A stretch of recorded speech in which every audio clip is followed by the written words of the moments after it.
Welcome back to the Christian Music Bros podcast. I'm your host, Brendan. I'm your only host, Brendan, but I had the chance to have a co-host. Things didn't work out, but I might still have a co-host. I'm still working on that. But so welcome back to the channel. I'm your favorite face. I've seen you all 130 episodes or whatever we're at now. So it's great to see you guys back, still listening. On other news, I'd like to welcome the new listeners.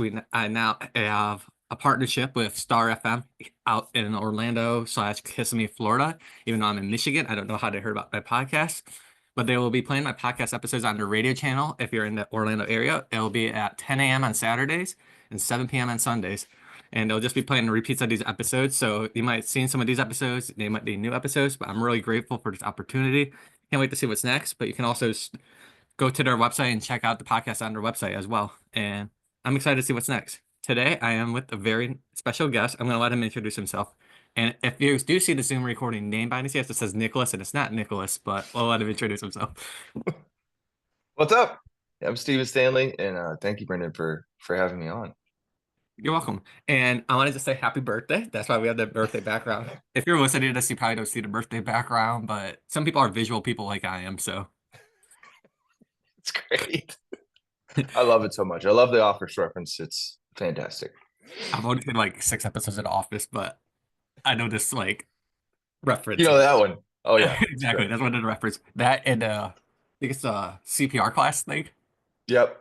Oh yeah. I mean, it's one of my favorite shows of all time. So it's perfect. It's everyone's favorite show. I wasn't a big Office fan. I'm always more of a Scrubs fan, but we're not talking about TV Okay. today. But Scrubs was more of my sitcom back then because they were all at the same time, like Parks and Rec, Yeah. Office, Scrubs, like they were all around the same time. Oh yeah. Oh yeah. But We don't have anyway, enough comedy shows anymore. But yeah, it's great. exactly. But anyway, Stephen, thank you for joining me today. Yeah, absolutely. Thank you. Um, we're going to start off nice and e easy. It might not be easy for you, but I like to start off with the basic question. What made you get started in music? Like, how did you get started in music? Yeah. When I was 9 years old, I was in a jet ski accident and I lost hearing in my left ear. And because I was so young, I had trouble walking. Like my inner ears were off, so balancing was tough. So couldn't play outside for a few months, and I was basically stuck inside. And my mom taught me how to play some guitar chords and taught me how to play piano. And then yeah, I never stopped. So that's really what got me into music. Awesome. It's cool to hear. I'm sorry that you lost hearing in your left ear, but I mean, like, it's cool that you like just decide to learn guitar and everything at a young age. Like, I get a lot of my podcast interviewees have are like a pastor kid or they were grew up in Yeah, churching and church music. So it's just pretty cool to hear just different backgrounds and everything. yeah. I mean, I'm the same. I'm a pastor's kid. So I Yeah, definitely I'm just saying, it's church. just different. Yeah, no, churches is a great place to learn music though, because they have all the instruments, and you just go up there when you're not supposed to, and play all the guitars and the drums and stuff. So that's why they have the do not touch signs. I'm kidding. Yeah, yeah, that's right. Um, and lately you've been releasing single after single. We'll go into the singles in a little bit. If you haven't heard Steven's music before, for those who are listening, he has hit songs like "Whatever It Takes," "Rest into the Father," which you can hear on radio channels pretty much everywhere. I'm in Michigan, and I think the local radio channel plays them at least once a day. So it's pretty. So if you've ever Wow. heard Steven's music, those are a couple songs you might know. So, Go ahead. oh no, no, you got Okay, sorry. I thought you were about to say something. I apologize. it. I just didn't want to cut you off. So. No, no, no. Um, Going back, you just released your debut album in 2023, I want to say. I'm really bad Yeah, with that's right. dates. I'm sorry, 2022. Anything from 23. 2020, Yeah, 2020 to 2023 all blend together. that's true. Very It's true. like one massive year that never ended. But it was my favorite album of the year. It was the Divided Frame of My Mind album. Can you tell us a little bit about that album? Like your writing Yeah, process of the album? yeah. It was first album. It wasn't supposed to happen. Um, I'm with Capitol Records in Nashville, and my contract was basically up. I think I had 3 songs left that I needed to make for the first album. We'd done like an EP and a few singles, Mhm. and I had this idea for an album called Divided Frame of Mind. And I was like, instead of 3 songs, can we do 10 more songs? And we'll put some of the songs we've already released on there. Um, and they were down to do it. And we kind of like scrapped together and made this thing. And yeah, I'm super proud of it. And It's crazy to see songs like Whatever It Takes to, do what it did. And yeah, it's awesome. And I remember it was 2023. I don't know how much of events you like tour at or events you perform at, but you were one of my first concerts in 2023. It was in July. Oh wow. You went to a thing called Worship at the Waterfront in Michigan. I don't know if you remember that Yeah. Yeah, with yeah. Riley Clemens. I was there. I was front row. Oh dang. Okay. Wait, was that when I showed up late? Yeah, And it you were was like I wasn't gonna say you were late. I didn't want to front water much. no, that was when our bus broke down. Yes, it was like when your bus broke down and you were Oh like my gosh. between like here in Ohio or Indiana or something. That was the craziest. Okay, I love Michigan, but every time I go to Michigan, something crazy happens. Like the time before that this event that you were at, I had like twisted my kneecap on stage and had to go to the hospital. And they like put my leg in a cast. And then I ended up playing the show. I was just sitting down with my leg extended, and that was crazy. But that time, our bus broke down like 5 hours away. And it got to the point where we were 5 hours away from the venue, and the show started 5 hours from then. So we tried to figure it out. It was a holiday weekend. So I just got in a rental car, and my drummer came along with me because he had to Mhm. fly out of wherever we were going. His grandmother had passed away. So it was just, he was trying to get home. So we hop in the car. We're like halfway there. And this is totally gross, but it is so true. We just talked about it 2 days ago, just like laughing about it. But we're like halfway there. We're on the interstate, and he goes, "Stop the car! Stop the car! Stop the car!" I was like, "Oh no, what did he do?"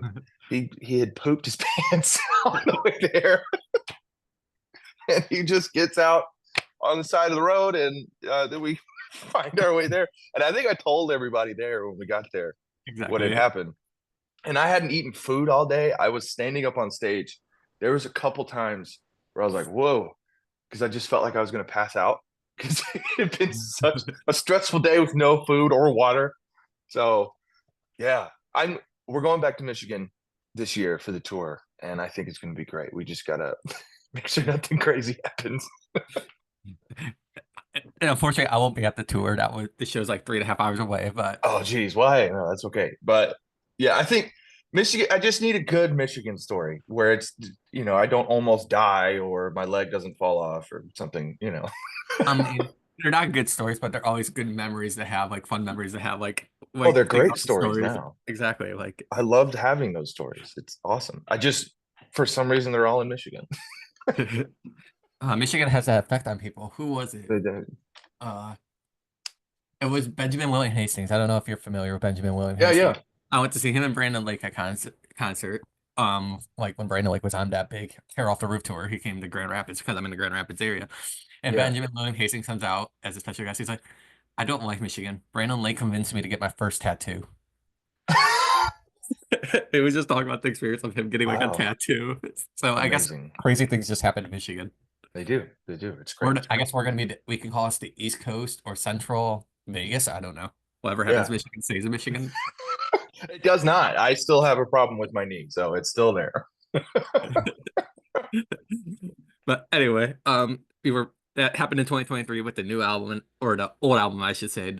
Did you have a favorite song out the album that you written? Yeah, Whatever It Takes is my favorite song off the first record. And then probably close second is a song called Where I've Been. I think those two are my favorites. Those are really cool. Those are a couple of my favorites. One of my favorites is the duet you actually came out with Riley Clemens, but you wrote by yourself first. Is Note to Self. Yep. Note to self. I think that's her version because we released a version with me singing just by Yep, myself. And then as soon as we put exactly. that song out, there were a bunch of comments because the first line of the chorus says, "Hey there, lonely boy." Mhm. And there was a bunch of comments like, "What about lonely girl?" You know? And I was like, great. And I immediately thought of Riley Clemens. I had met her fairly recently. And we asked her if she would sing it, and immediately she jumped on it and sang it. That's the best version of the song, I think, the one with her. I like both versions. It's on my YouTube mix playlist and my Spotify mix playlist. So, Okay, awesome.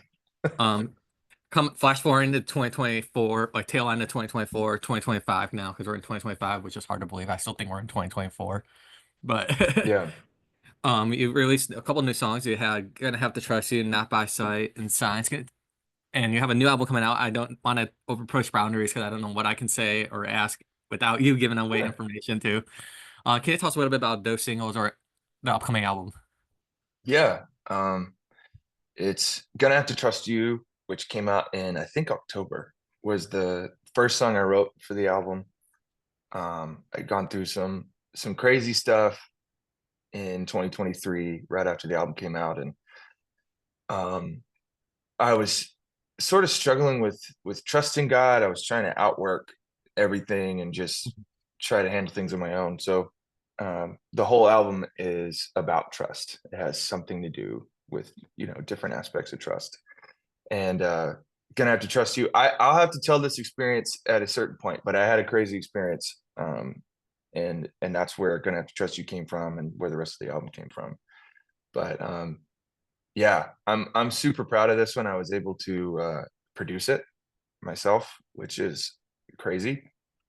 Um, the first song, Gonna Have to Trust You, I produced with some producers from the first record, and at a certain point while we were making that song, I called them and I said, I never thought I would do this, but I feel like I really want to produce the rest of the album by myself. And they were super supportive, and I can't believe that my record label let me do it. But it's the most fun I've ever had making music. And I wrote a lot of these songs with just some of my best friends, and we just got in the studio and had a lot of fun. So yeah.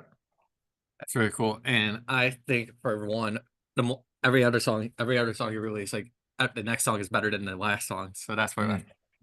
Oh So wow. like, I'm always waiting for like when's the new release dropping, refreshing Spotify. Okay, it doesn't work like that, but Soon and then you just we have a really new song in like a week and a half, I think. So that's great.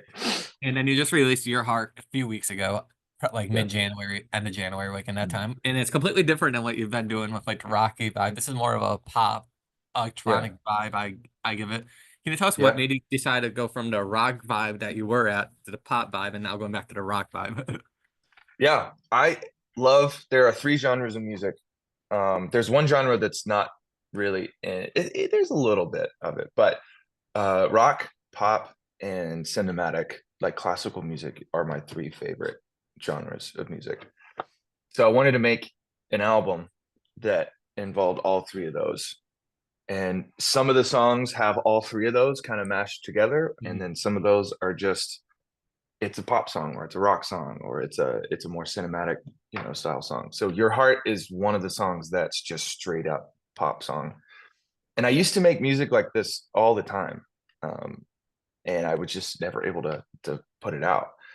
But I love that kind of sort of like break beat, big bass, not as like screamy vocal, but like a cleaner vocal. Mhm. And yeah, it was like I felt super self-conscious because I'd never released a song like that before. But I did want to show, that the album there's a lot of colors to it. It's not just one thing. So yeah. It's really exciting to see. And like I said, all the singles are getting better and better each song.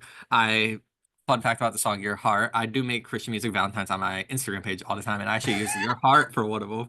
Let me I see if I saw that. yes, I just like making Christian music Valentine's, and I did Follow Your Heart and Be My Valentine. So I just did that for the audience that are watching this page. I try to do like cheesy Valentine cards every year, and so that was one of the Right. inspirations for my Valentine cards this year. So thank you. Love that. That's amazing. It's just for fun content. And speaking of Yeah. content, you post these really cool reels. I think you have some of the best reels in the Christian music landscape. So keep up Oh the good wow. work. I like the cinematic feel and everything. Thank you. I appreciate that. Yeah, And I most of them are shot in this room, just in this closet here. So and we're still in 2025. You just announced your first headlining tour. Can you tell us a yeah. little bit about that headlining tour for those who are interested in going to the tour? Yeah. It's crazy that it even exists, but we started booking the tour, I think it was October or November. And there's this guy, Jim Simmet, booking agencies called 33 and West in LA. And he booked this whole tour in like 2 months, 28 cities, which is absolutely insane. I've never done anything like this before. And I wanted to the sort of the philosophy of it is I grew up in the church, but I didn't grow up going to concerts in churches. I always went to either a small like music venue Mhm. or, a big show somewhere at like an arena or something. But I never grew up going to concerts at churches. And honestly, we've done a few shows in churches, and we did like really tiny tours, like maybe like 4 shows in churches. And there's a lot of people that listen to my music that are believers, but also people that aren't, and people on the fence. There's this message that we got a few months ago, back in October, and someone had said that they were uh, standing on the edge of a parking garage, ready to jump, and then all of a sudden my song started playing, and they decided not to jump, which is the craziest message I've ever received. But we've been reading that message in meetings, and that's who I want to write music for, and that's who we want coming to the show. um and so we're going to play music venues. Like I just wanted to do like an old fashioned like rock and roll show, and that's what we're going to do, and invite everybody. And I think it's going to be really fun. I'm working on the set now, just getting the show together, and I'm super proud of it. I think it's going to be a really fun night. And for those who are watching or listening or streaming, whatever you're doing, make sure to check out Steven's tour. I wish I could be there. Like I said, the closest show is 3.5 hours, but I will try to Dang, man. find a way to get to Dude, a we're show. gonna we're gonna have to figure out a way to get you there, man. It's gonna be fun. But you are coming to Revive Fest, which is one of my points I had in my notes. Yeah. In Michigan, that one's only like 2 hours for me, an hour and a half, and Okay, there I'll you be go. helping out there, so I might be there at that one. Cool. Okay, great. So I know someone and they know the owners and they're on the hype team and they needed people, so they're gonna probably put me into the hype team with them. There you So go. I like it. that was only like an hour and a half away, but I still am gonna try to find a way to get to the tour because it's your headline tour and everything. But It's gonna be fun. we just have a few extra minutes with you today. I like to give the Yeah. artists this floor about to speak about anything that I might have missed or anything that they want to share that they weren't able to share now. So the floor is yours. Yeah. Well, this year is gonna be quite insane. There's a lot of things that I think we've seen just since last year that God has kind of set the way for, that we just didn't expect. And, whatever happens, I think, it took a lot of hard work to get here, and I'm super proud of this album. The album's called Trustfall, by the way, which we can go ahead and say. I don't know when this is coming out, but everybody will know soon. And Brad and I, the one that was my co-host before it, we were like, the album has to be named Trustfall. If it's a Trustfall tour. We're really putting clues yeah. together because him and I have been counting down for the next album for like the last year and a half. Or like, Oh okay, you wow. released a single here, and a new album's coming, but we don't know when. So we Yeah. were like, Well, it's there'll be an announcement soon of when it's coming, and I'm pumped. But yeah, I'm just, dude, honestly, thank you for having me here, and being able to talk about everything. There's a lot that's gonna happen this year, but you're the first interview of for the album, so which is awesome. So I appreciate and, it. and I'll try to post this before the tour and the album comes out, so people can like learn a little bit about the tour, a little bit about the album, then they can flock to the album when it releases. Yeah, absolutely. And everyone who's watching, thank you for tuning in today. Steven, again, thank you for joining me today. And Thank you everyone's for watching, having me. make sure to check out Steven's tour, his music. And if you like what you're listening to, like, follow and subscribe to the channel. And also follow Steven's page, which I'll tag when I post this episode. And we'll see you next time on the Christian Music Bros podcast, everyone. Take care.